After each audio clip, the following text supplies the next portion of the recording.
This is the Sabbath School lesson for the second quarter, 2021.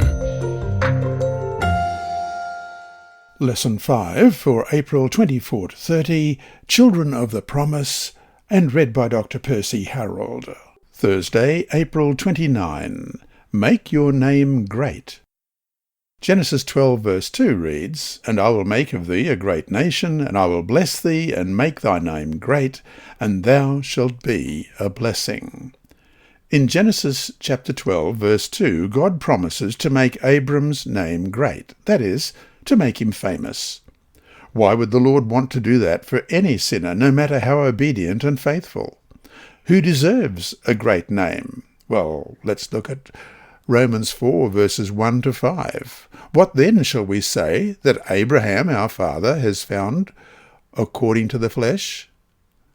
For if Abraham was justified by works, he has something to boast about, but not before God. For what does the Scripture say? Abraham believed God, and it was accounted to him for righteousness. Now, to him who works, the wages are not counted as grace, but as debt. But to him who does not work, but believes on him who justifies the ungodly, his faith is accounted for righteousness. And James 2 verses 21 and 22 and 3 and 4. Was not Abraham our father justified by works when he offered Isaac his son on the altar? Do you see that faith was working together with his works, and by works faith was made perfect? And the Scripture was fulfilled, which says, Abraham believed God, and it was accounted to him for righteousness. And he was called the friend of God. You see then that a man is justified by works, and not by faith only. Did God bestow greatness on Abram for his own personal benefit, or did it represent something else? Explain. And then compare Genesis 11 verse 4 with Genesis 12 verse 2. What is the big difference between the ideas presented in these texts? In what ways does one represent salvation by works, and the other salvation by faith? Genesis 11 verse 4, "And they said, Come, let us build ourselves a city, and a tower whose top is in the heavens. Let us make a name for ourselves, lest we be scattered abroad over the face of the whole earth."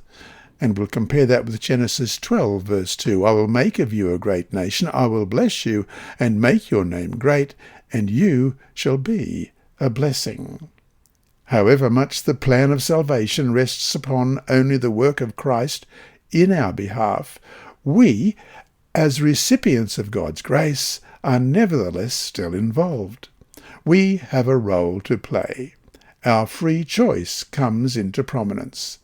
The drama of the ages, the battle between Christ and Satan, is still being played out in and through us. Both humanity and angels are watching what is happening with us in the conflict, as we read in 1 Corinthians 4 verse 9. "For I think that God has displayed us, the apostles, last as men condemned to death.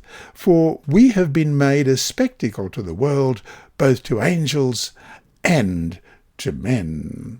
Thus, who are we? What we say, what we do, far from having no importance beyond our own immediate sphere, has implications that can, in a sense, reverberate across the universe. By our words, our actions, even our attitudes, we can help bring glory to the Lord who has done so much for us, or we can bring shame upon him and his name. Thus, when the Lord said to Abraham that he would make his name great, he surely was not talking about it in the same way the world talks about someone as having a great name.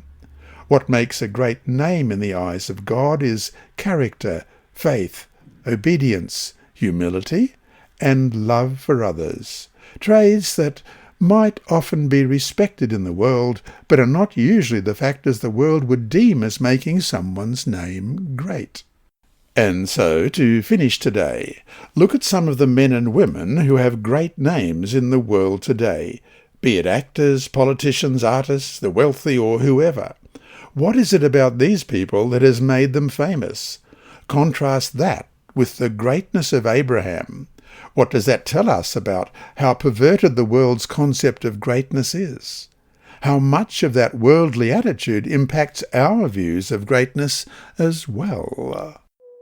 This lesson was read by Dr. Percy Harrold for Christian Services for the Blind. It's supported by the Sabbath School Department and Hope Channel Australia and is rebroadcast by Christian Record Services and through podcasts at It Is Written in the United States, Hope Channel Germany, and through Apple iTunes and SoundCloud. Remember, God is always faithful.